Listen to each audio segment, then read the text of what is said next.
আসসালামু আলাইকুম everyone, welcome back to my channel. আজকে আমি ইফতারি টেবিলে একদম নতুন ধরনের, দেখতে অনেক বেশি লোভনীয়, খেতে অনেক বেশি মজাদার এরকম একটি কেচি সমোসার রেসিপি শেয়ার করব। শুধু ইফতারি টেবিলে না, বিকেলের নাস্তায়, বাচ্চাদের টিফিনে অথবা মেহমান আপ্যায়ন একদম কম সময়ে তৈরি করে দিতে পারেন। তাছাড়াও একদিন একটু বেশি করে বানিয়ে 2-3 মাস তো খেয়ে নিতে পারবেন ফ্রোজেন করে রেখে।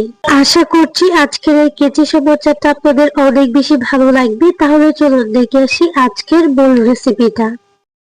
আজকের এই কেচি সমোসাটা বানানোর জন্য আমার লাগবে আলুগুলোকে আগে থেকে ধুয়ে পরিষ্কার করে খোসাটা ছাড়িয়ে সিদ্ধ করে দিয়েছি।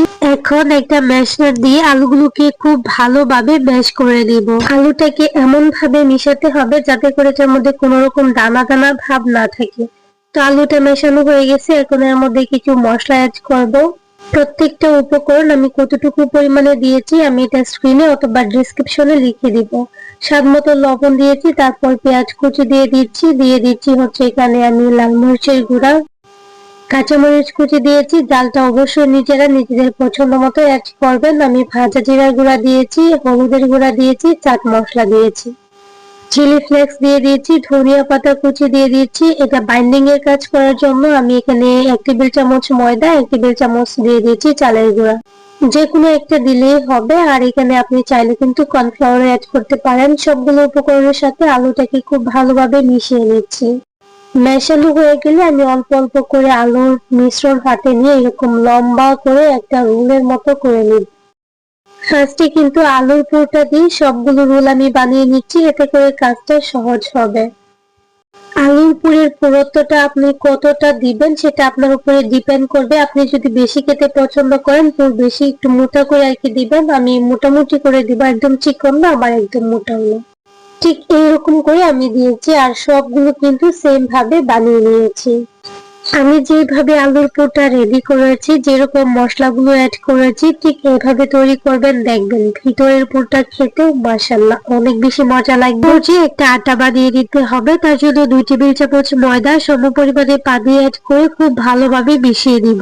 এখন এটাকে খুব ভালোভাবে মিশিয়ে ঘন একটা ব্যাটার তৈরি করবো, একটা স্টিকি টাইপের। এটা কিন্তু আটার কাজ করবে। এখন এটাকে সাইডে রেখে দিচ্ছি। কেচি সমোসাটা বানানোর জন্য আমি পেস্ট্রি শিট বা সমোসা শিট নিয়েছি, তবে আপনারা চাইলে ঘরে তৈরি করে নিতে পারেন। অলরেডি কিন্তু আমার চ্যানেলে 2টা রেসিপি আপলোড করা আছে।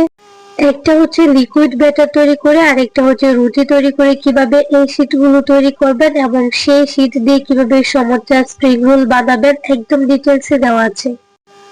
তো আমি কিন্তু এভাবে প্রত্যেকটা পেস্ট্রি শিট খুলে নিয়েছি। এখন আমি বানিয়ে দেখাচ্ছি। এটা বানানো খুবই ইজি, যে কেউ বানিয়ে নিতে পারবেন, বলে বোঝানোর মতো কোনো কিছুই নাই। আমি একটা শিট নিয়েছি আর একটা পাশে কিন্তু আমি ঠিক এভাবে আগে থেকে যে আমি আটাটা রেডি করে রেখেছিলাম ওটা লাগিয়ে দিচ্ছি। অবশ্যই কিন্তু আটাটা লাগিয়ে নেবেন, না হলে ভাজার সময় ভিতরের পুরটা কিন্তু বাইরে চলে আসবে আর এই শিটটা বা পেস্ট্রি শিটটা কিন্তু আলাদা হয়ে যাবে। এখন আলুর পুরটা দিয়ে ঠিক এইভাবে রোল করে নিচ্ছি। এটা আসলে বলে বোঝানোর মতো কিছু নয়। আর যে বাকি যে অংশটা আছে একদম সাইডের, এটার মধ্যে আবারও আমি আটাটা লাগিয়ে নিচ্ছি।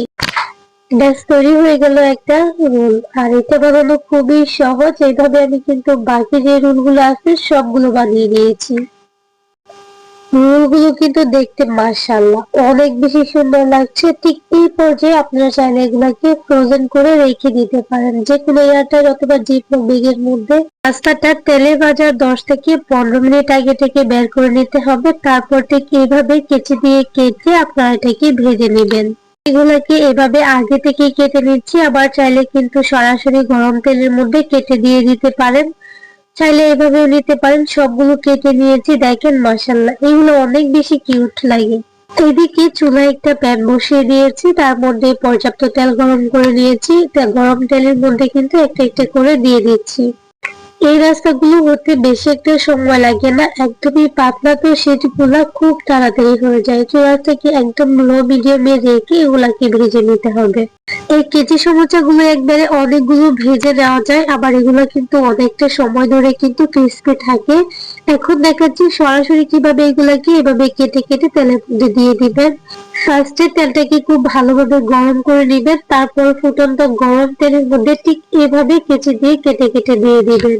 এখন আমি এগুলাকে উল্টে পাল্টে সুন্দর একটা গোল্ডেন ব্রাউন কালার করে ভেজে নিচ্ছি। সেই সাথে আপনাদের একটা রিকোয়েস্ট করছি, নাস্তাগুলোকে একটু সময় নিয়ে ক্রিস্পি করে উল্টে পাল্টে খুব সুন্দর একটা গোল্ডেন ব্রাউন কালার করে ভেজে নিচ্ছি। সেই সাথে আপনাদেরকে একটা রিকোয়েস্ট করছি, যারা আমার চ্যানেলে আজকে নতুন আছেন, যদি আমার রেসিপিটা আপনাদের কাছে একটু ভালো লেগে থাকে তাহলে প্লিজ চ্যানেলটাকে সাবস্ক্রাইব করে পাশে থাকা বেল আইকনটা অন করে দিবেন। আর হ্যাঁ, যারা অলরেডি এই কাজটা করেছেন তাদেরকে অসংখ্য ধন্যবাদ। যদি আমার আজকের রেসিপিটা আপনারা ফেসবুক পেজ থেকে দেখে থাকেন তাহলে প্লিজ পেজটাকে ফলো করে দিতে ভুলবেন না। কথা বলতে বলতে সবগুলো নাস্তা হয়ে গেছে, মাশাআল্লাহ এত সুন্দর একটা কালার আসছে, একদম গোল্ডেন ব্রাউন কালার।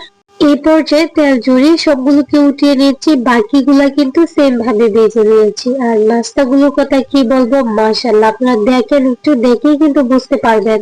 ইফতারের টেবিলে যদি একটু নতুনত্ব আনতে চান অবশ্যই আজকের এই কেচি সমোসাটা বানিয়ে দেখবেন, বা বাচ্চারা তো একদম কারাকারি করে খেয়ে নিবে। আমার কাছে এই সমোসাটা বানানো খুবই ভালো লেগেছে, এটা বানানো খুবই সহজ আর খেতে মাশাআল্লাহ মাশাআল্লাহ অনেক মজার হয়। আমি একদম সহজে কম সময়ে কম খরচে ভীষণ মজা করে একটা সমোসার রেসিপি শেয়ার করেছি। আশা করছি আমার মতো আপনাদেরও এটা অনেক ভালো লাগবে, সেই সাথে সহজও লাগবে। তাহলে আজকের রেসিপি এই পর্যন্তই। সবাই অনেক অনেক বেশি ভালো থাকবেন, সুস্থ থাকবেন, সবাই সবার জন্য দোয়া করবেন। আল্লাহ হাফেজ, আসসালামু আলাইকুম।